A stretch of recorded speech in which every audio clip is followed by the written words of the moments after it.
I mean, moving on from somebody who had limitless potential to somebody who also seems to have some potential. And I think we're going to kind of probably get into that.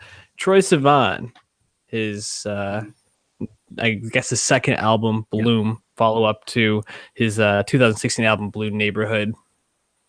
I mean, this is an interesting guy, similar to, I'm forgetting his name, and I'm going to, what? Who? What guy you talking about? He's an Asian rapper. I'm totally blanking on him from earlier in the year. Rich Brian? Yes, Rich Brian. Yes. Right.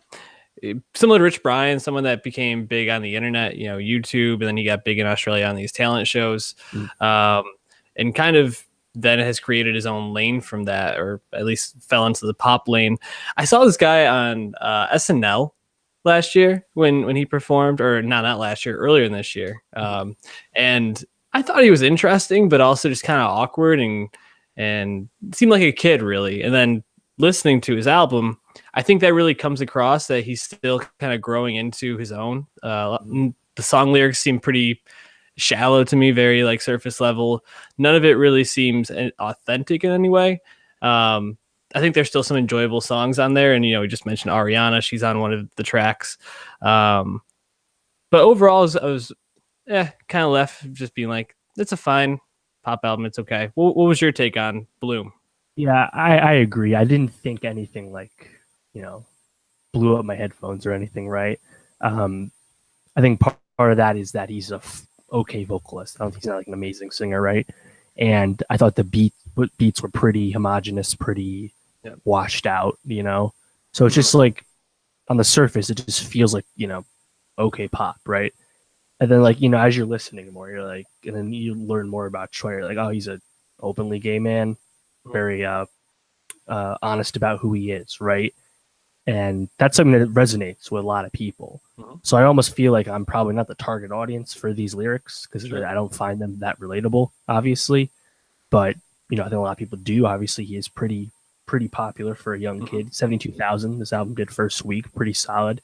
But at the end of the day, like, and not to be reductive, but like we talked about another openly gay artist recently, Ali Alexander from Years and Years. And I thought the music he was making, similar subject matter, but because the sounds were so different, obviously he's more of an electronic focused group with synth pop and stuff. I just thought that was way more fun.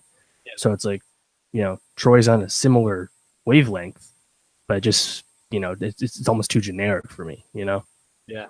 Do you, I guess when I was listening to him, the biggest comparable I could think of was like Charlie Puth in a way, although he doesn't have like the highs of Charlie Puth, just kind of like a singer who he's a little less vocals, but makes these kind of middling pop songs. Hasn't really found maybe the right producer or the right person to help him reach that next level. What do you think about that?